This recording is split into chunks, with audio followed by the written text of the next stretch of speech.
Hello friends, it's me, and today we're checking out the no-fly zone for the bees in Minecraft. Let's go!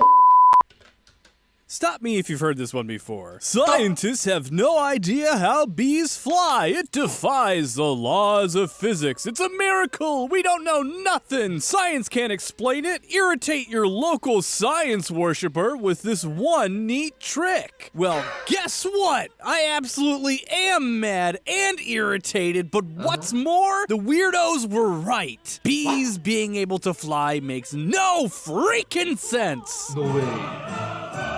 That is, only if we're talking about Minecraft bees, because we know exactly how real bees fly, and the way it works is utterly fascinating. And yeah, that's right. Today we're talking about bees in Minecraft, because Yep, bees can't fly in Minecraft. that's what I want to talk about, and this is my show, and you cannot stop me. Let's skip the preamble because I got a lot to do today. I came up with this idea when I saw the bees in Minecraft, and I mean, just look at them. They can't fly. They just can't. They simply cannot, and I'm sure you know that just by looking at them, but this is not the show where we just look at stuff and say, that can't happen. It's the show where we look at stuff, do a bunch of math and science mumbo jumbo, and then we say, well, that can't happen. So, Including the science mumbo jumbo? first of all, before we look at these fake bees, let's talk a little bit about how real bees work. This is a bee. Actually, you know what? Not that kind of bee. Let's do this kind of bee. Meet Tylothrix bombiforus, sometimes called, meet Tylothrix bombiforus, sometimes called a rose mallow, hibiscus, or eastern digger bee. She's called That's a very unique long name. Sorry. an eastern digger because she lives on the eastern half of the United States, and it's what's known as a chimney bee because they dig little nests that look like chimneys. Tylo here is particularly interesting because she has unique social habits, or at least unique to you if you compare her to like the honeybee. For one, she's a solitary bee, meaning she isn't a member of a hive. She just has one nest that she made herself for her eggs. What's more interesting than this, however, is that Miss Tylo is a specialist bee. This means instead of just hitting the town and diving into any flower that opens its petals up to the world, Tylo is more discerning. She's called a hibiscus bee because, well, she favors hibiscus flowers, the genus of which the rose mallow flower is a member, which is one of the namesakes of this bee. Cute! I am now feeling an odd affection for this bee that I did not know existed before this video, and I'm going to be planting hibiscus flowers just for her! No honeybees allowed! We will get to why no honeybees allowed later, but for now, just marvel in her majesty. Miss Tylo here, like most bees, flies. How does she fly? Using her wings, of course! Bee wings are fascinating little constructs of nature. That buzzing you're hearing isn't just some sound that bees make to scare the crap out of you, though it can certainly do that if you're melissophobic. That is the sound of the thing taking off like a vertibird in Fallout. Bees' wings are so amazing that they put the hummingbird wings to shame. The fastest, and I mean absolute fastest hummingbird wing caps out at about 80 flaps per second. Peh, that's nothing! A bee? What? 80 flaps per second and you say it's nothing? Seriously?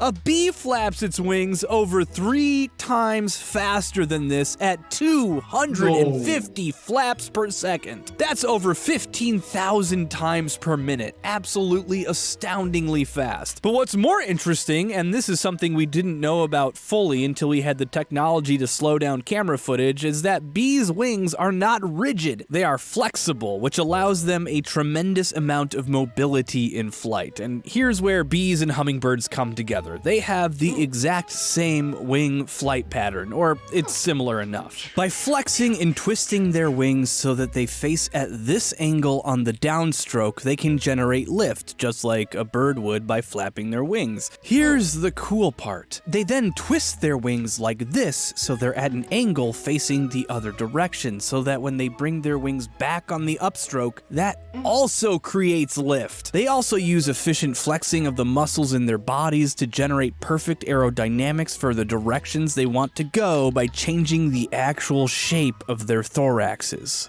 Thoraxi, whatever. And whatever, but it's just amazingly cool that we can, like, wow. On the small details, This is the secret magic of how bees actually generate enough lift to fly in spite of their wing-to-body ratio being so skewed. Flap your wings a whole buttload as fast as you can and make sure every stroke is perfectly tailored for maximum efficiency. If you watch it in slow motion, it might actually remind you, or at least it reminds me, a lot of a human swimming and using the breaststroke. While humans don't generally push against the water after their big sweeping stroke with their arms, you can still see the power of having flexible appendages. By twisting and turning their bodies just right, swimmers can avoid creating too much drag while bringing their arms back forward for another push. Flexibility is the key to everything. Now let's look at the Minecraft bees. First of all, these things are huge, absolutely enormous. They are, no joke, over half a meter long. By contrast, good old Tylo here is only about 15 millimeters long. That's only 0.015 meters, or less than 3% the length of the Minecraft bees. Being generous with our bee dimensions at 5 millimeters by 5 millimeters by 15 millimeters for being generous. our real bees, and 0.5 meters by 0.5 meters by 0.55 meters for our Minecraft bee. That puts the Minecraft bee at over 350,000 times larger than a bee from our world. Now, the average bee weighs about 0.155 grams, which is basically about the same as a tiny pinch of salt. This means that bees have the sorbet reference. Density of over 413 kilograms per cubic meter, which sounds like a lot, but you have to keep in mind that that would basically be 1 cube, 1 meter in all directions, basically 1 block in Minecraft, completely and perfectly filled with bees so that none of them had any room to move an inch, or, well, really less than an inch. Perfectly Tetris-packed bees. Now, if these bees are anatomically similar to bees from our world, it means that one bee, just one, in Minecraft weighs over 56 kilos or 123 pounds. With Minecraft's surface gravity of 32 meters per second squared, each bee would have to be generating 1,818 newtons of force in order to stay afloat. Wait, 56 kilometers, sorry, 56 kilograms. That is, I've known friends, they are lighter than him. Okay, 56 kilograms is like, slightly more than half of my weight, but wow! For context, this is approximately the force generated by the engine of a 1992 Geo Metro convertible with the pedal pushed approximately 1/3 of the way down. And I mean, yeah, Geo Metros are weak enough to be measured in Minecraft bee forces. Look, don't be mean to them. They are doing their best if there are actually any of them still running out there. Give this video a like if you have a Geo Metro and it's still running. Yeah. I'll get like maybe 3. I don't even think it'll get 3 likes. Ding, ding, And knowing this, like we can and subscribe. conclusively say that there's no conceivable way that these bees are flying at all. Their wings flap, no kidding, at 6 flaps per second. Period. That's it. That's 97.6% slower than these much smaller bees with their much less weight have to flap their wings to stay afloat. And It is not enough. And that's just in our world, with a lower surface gravity of just 9.8 meters per second squared. If you take into account the higher gravity of the Minecraft world and the lower air density I figured out in my water freezing video, this means that an ordinary honeybee would have to be flapping their wings at like 1,500 flaps per second to stay airborne. That is faster than the speed of sound. And that is for normal bees, not these GMO monstrosities that exist in Minecraft. But wait! This monstrosity beast Gets worse! Remember when I mentioned that the main power of a bee's wings is its ability to flex and twist so that it generates lift in both directions? Look at these wings! They just go up and down at the same speed. You know what that means? I'll tell you what it means. It means, yes, these Teenage Mutant Ninja honeybees are indeed generating lift by flapping their wings in the downward direction. Wait, did you catch that? Teenage Mutant Ninja Turtles. No. Teenage Mutant Ninja Bees? But they're Wait. generating lift by I'll tell you what it means. It means, yes, these Teenage Mutant Ninja honeybees are Teenage Mutant Ninja honeybees. indeed generating lift by flapping their wings in the downward direction. But they're also generating the exact same amount of lift in the opposite direction when they flap their wings back up. Let's do some quick math. 1 flap's worth of lift pushing up when the wings go down plus -1 flap's worth of lift pushing down when the wings go up equals 0. It equals 0. This means that each flap cycle is generating a net 0 amount of thrust, meaning that no matter what, this thing would be unable to fly on any planet in any atmosphere. Yeah! Woo! Yeah, we did it. We proved once again that a video game with cartoonish graphics is unrealistic. Yeah, we did it. End the video. Subscribe. I'm joking. Mission accomplished. So why do I feel so empty inside? I normally feel amazing when I bully video games. Is it because it's bees? Because there's one thing that bees in Minecraft do that is 100% true to form, and while the timescales are totally inaccurate, the idea is the same. Pollination. Like our friend Tylothrix bombiforus here, and honeybees and a whole host of other insects, the Minecraft bees are pollinators. You see, in nature, in order for most fruits to grow, they have to flower. These flowers contain pollen. Eventually, these flowers can become fruit or seeds, but there's only one way for this to happen. Pollen from one plant has to get into the flower of another plant. Now, this is an episode about bees, not flowers and fruits, so that's basically where I'm gonna leave that explanation. Once they're pollinated or fertilized, the flowers can develop further into fruits or otherwise generate seeds for distribution. You'll notice, however, that plants can't really get up and move around very much, so they utilize any number of ways to get pollen from themselves to other plants. Some disperse their pollen widely and just kind of hope that it finds the right species. You can thank those plants for your springtime allergies, and others use pollinators. Pollinators, like bees, are attracted to flowers by both their pollen and something called nectar, which is basically just sugar water. Bees collect the nectar and their fuzzy little bodies scrape away a bunch of pollen. It's kind of like when you break apart styrofoam from a package and the little baubles and bibbles get stuck to your body and clothes. Then, all the time.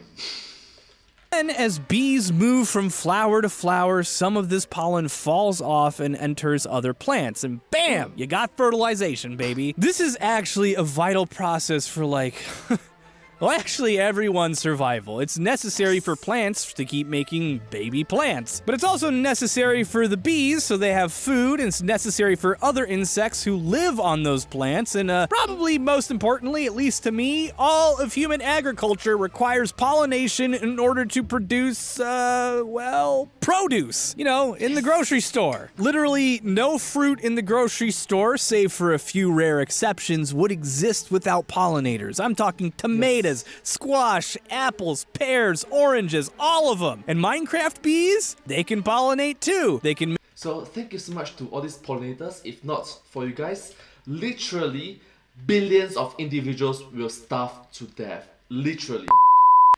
Make your wheat grow faster, fertilize fruit bushes, and it's really amazing stuff. A nearby bee population in Minecraft can dramatically increase your ability to produce food. And, you know, that's probably why I feel bad being too mean on the little guys. Speaking of pollinators and bees, you might have heard of something called Save the Bees, a general awareness campaign to get people up to speed on what scientists are calling the pollinator crisis. Pollinators across the world are dying off left and right for a multitude of reasons. These range from overuse of pesticides to environmental changes to, well, if you'll believe it or not, prolific use of honeybees. You see, it's common practice for farms to ship in honeybee hives in order to pollinate their fields, which, as we mentioned before, is super good for plants. There's a problem, though. Honeybees are what are called super generalist pollinators, which means they will pollinate just about everything they can find. This creates problems for other pollinators that are called specialist pollinators, like our good friend Tylothrix bombiforus, also known as the hibiscus bee. Tylo is only capable of pollinating specific types of plants, mainly.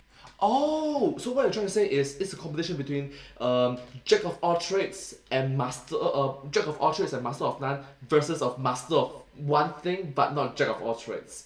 But when the jack of all trades is significantly increased, well, GG. Hibiscus and those related to hibiscus. So what happens if I bring honeybees nearby? They show up, they devour all the nectar and take all the pollen, leaving less, if not nothing, for Tylo to eat herself. And then Increased competitions lead to endangerment or maybe even extinction. Ah, gosh.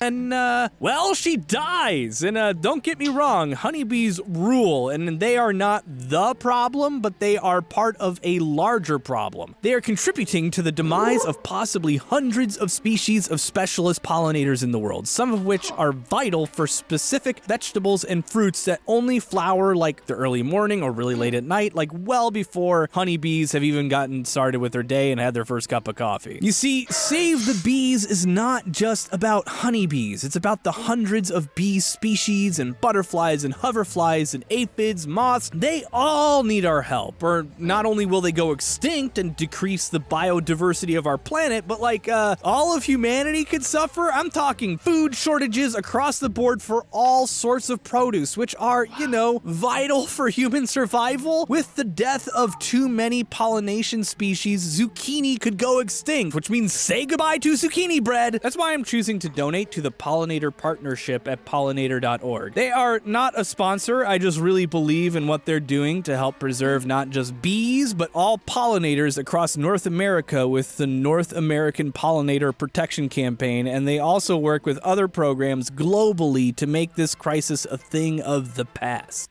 Because as mentioned before, this is an international problem, a global problem. It's not just regional, it's affect everybody on the planet Earth. So coincidentally, I live on the planet Earth. Yeah.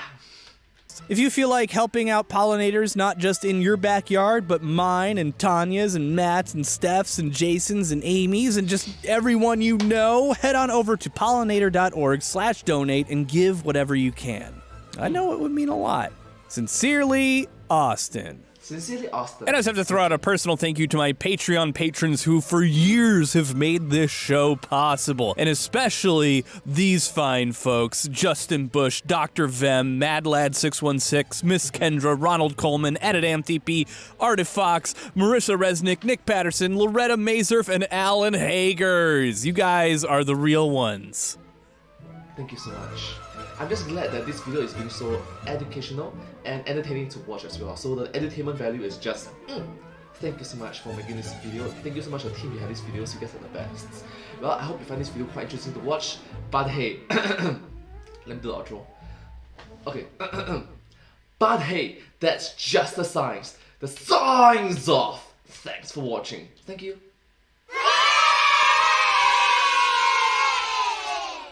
And I hope to see you all in my next video. Bye bye. Subscribe. Thank you so much. Thank you.